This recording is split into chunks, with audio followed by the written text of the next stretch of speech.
Hi అండి, అందరికీ నమస్కారం. Welcome back to my channel. ఈరోజు నేను ఈవినింగ్ స్నాక్స్ గాను పిల్లలకి ఎంతో టేస్టీగా ఇష్టంగా తినే ఒక రెసిపీ చెప్తానండి. అది ఏంటంటే చక్కెర పానీ అని ఒక స్నాక్ ఐటెం చెప్తానండి. అది దానికి కాను ముందుగా నేను ఒక గిన్నె తీసుకున్నానండి. ఆ గిన్నెలోకి గోధుమ పిండి తీసుకుంటున్నాను.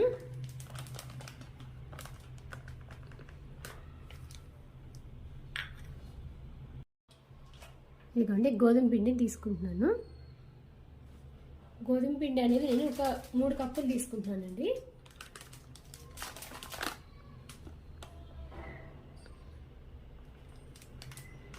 రెండు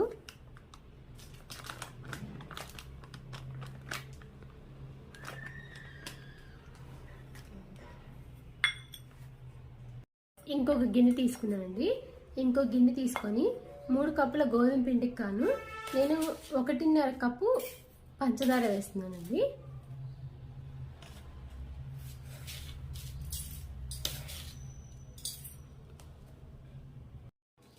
ఇదిగోండి 1 కప్పు, ఒక హాఫ్ వేస్తున్నానండి. ఈ పంచదార 1.5 కప్పు పంచదార తీసుకున్నానండి. అలానే నెయ్యి కానీ డాల్డా కానీ కూడా తీసుకుంటున్నానండి. అది కూడా కప్పు కొలతలోనే చూపిస్తాను మీకు.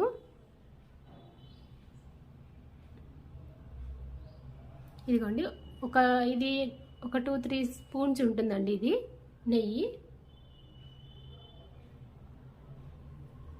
కూడా వేసుకున్నాను. 2 యాలకుల్ని దంచుకున్నాను, అది కూడా వేస్తున్నానండి.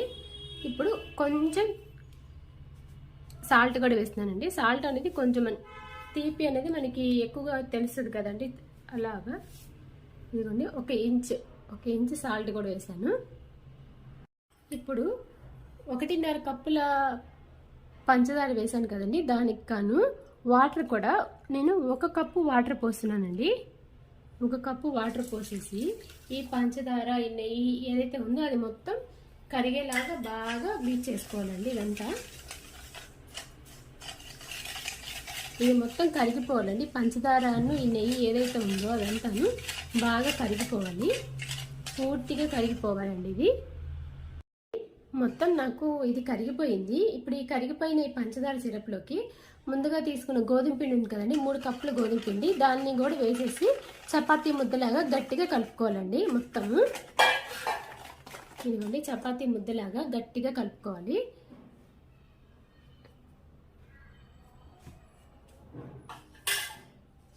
మనకి గోధుమ పిండి బదులు మైదా పిండి కూడా తీసుకోవచ్చండి, కానీ నేనైతే గోధుమ పిండి తీసుకున్నాను. మైదా అంత మంచిది కాదండి హెల్త్కి, అందుకే నేను గోధుమ పిండి, అది కూడా నేను తీసుకున్న గోధుమ పిండి కూడా మల్టీగ్రెయిన్ గోధుమ పిండి తీసుకున్నానండి. ఇదిగోండి మనకి కనుక పల్చగా అయిందనుకోండి ఇంకొంచెం పిండి యాడ్ చేసుకోవచ్చు, ఏం కంగారు పడకండి. ఇప్పుడు నాకు కొంచెం పల్చగా ఉన్నట్టుంది, నేను కొంచెం పిండి వేసుకుంటాను. ఒకవేళ మీకు కనుక పల్చగా ఉందనిపిస్తే కనుక పిండి వేసుకోండి కొంచెం.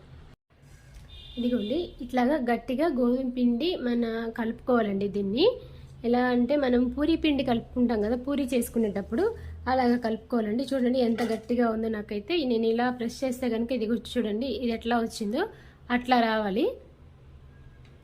ఇదిగోండి ఇలా విరగతీస్తే కనుక మనకి ఎట్లాగా పొరలుగా వస్తుంది కదా, అట్లా రావాలన్నమాట. అట్లా అయితేనే మనకి అన్నీ కలిసిపోయినట్టు బాగా వచ్చినట్టు అర్థం అండి.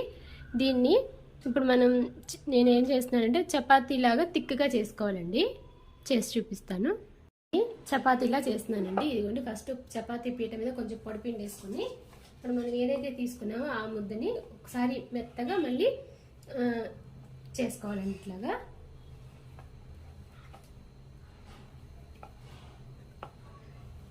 ఇలా చేసుకొని కొంచెం తీసుకోవాలండి పిండి అనేది. ఈ పిండి లూజ్ అయితే కనుక అసలు రాదండి మనకి, ఎప్పుడైనా కానీ గట్టిగా ఉండేటట్లే తీసుకోవాలి.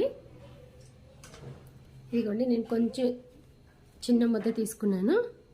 ఇది తీసుకొని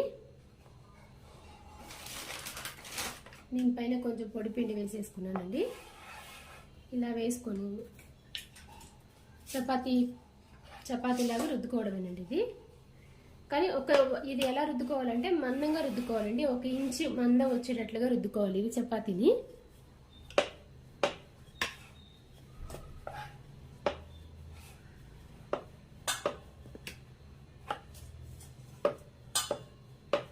ఇవ్వండి.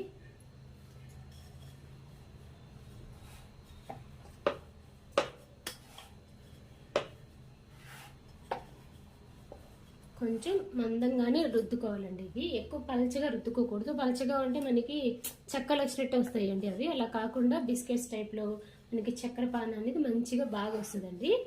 ఇదిగోండి ఈ సైజ్ సరిపోతుంది. ఇదిగోండి మీకు దగ్గరికి చూపించిస్తాను. ఈ మందం అయితే సరిపోతుందండి. ఇంచు చూడండి, నా వేలుకి ఎంత ఉందో అంత ఇంచు అయితే సరిపోతుంది అది.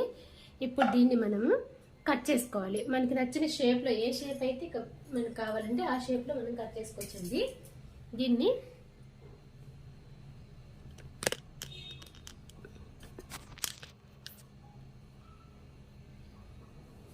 సైడ్స్ కట్ చేస్తున్నాను. ఫస్ట్ నేను ఇప్పుడు ఎడ్జెస్ ఏవైతే ఉన్నాయో వాటిని కట్ చేసేసుకుంటున్నాను. ఇదిగోండి సైడ్స్ అన్నీ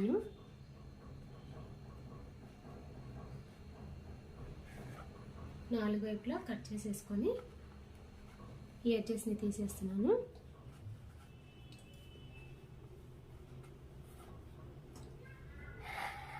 ఇదిగోండి ఇలా తీసుకొని దీన్ని మనకు నచ్చిన షేప్లోనండి, ఎలా అంటే డైమండ్ షేప్లో కానీ స్క్వేర్ షేప్లో కానీ ఎలా కావాలంటే అట్లాగా కట్ చేసుకోవచ్చు వీటిని. ఇదిగోండి నేను జస్ట్ 1 ఇంచు అంతవరకు కట్ చేసుకున్నాను పొడవు. ఇదిగోండి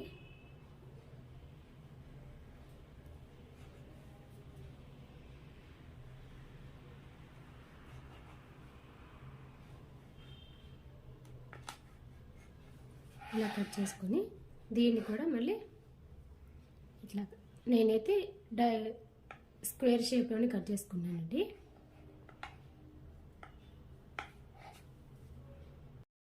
ఇదిగోండి ఇలాగా స్క్వేర్ షేప్లో నేను కట్ చేసుకున్నాను. ఈ మందం కూడా చూసారా ఎట్లా ఉందో, ఇంకంతే మందం సరిపోతుందండి. ఇదిగోండి ఇట్లా చేసుకున్నాను. ఇలా అన్నీ కూడా అలా కట్ చేసుకున్నానండి. అలానే మిగిలిన పిండి కూడా అలానే చపాతీలా చేసుకొని ఇలా స్క్వేర్ షేప్లో కట్ చేసుకొని పక్కన పెట్టుకోవాలండి. వీటిని ఒక ప్లేట్లోకి తీసుకుంటున్నానండి.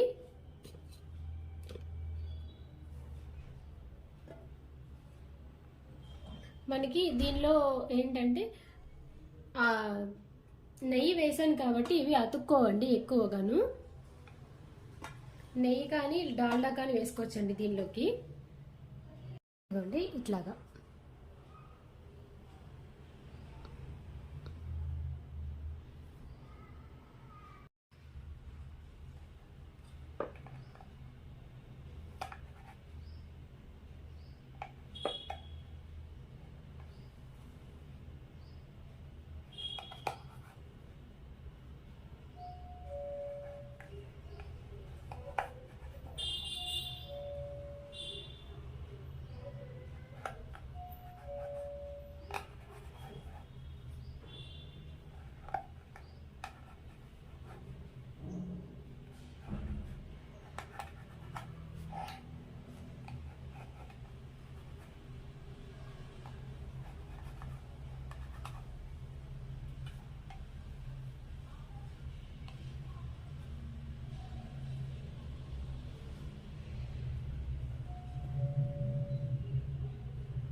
ఇప్పుడు బాండీ పెట్టి బాండీలో ఆయిల్ పోస్తున్నానండి.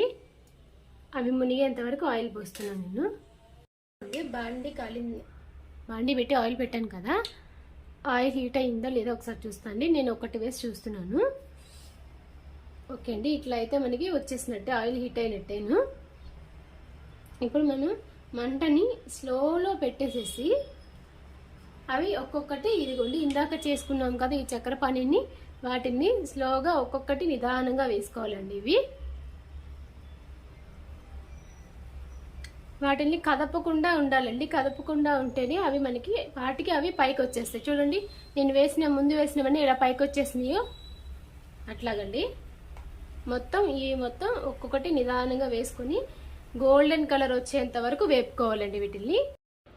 ఎంతో టేస్టీగా ఉండే చక్కెర పానీ రెడీ అయిందండి. మీకు కనుక ఈ వీడియో నచ్చినట్లయితే please like, share and subscribe to my channel. Thank you.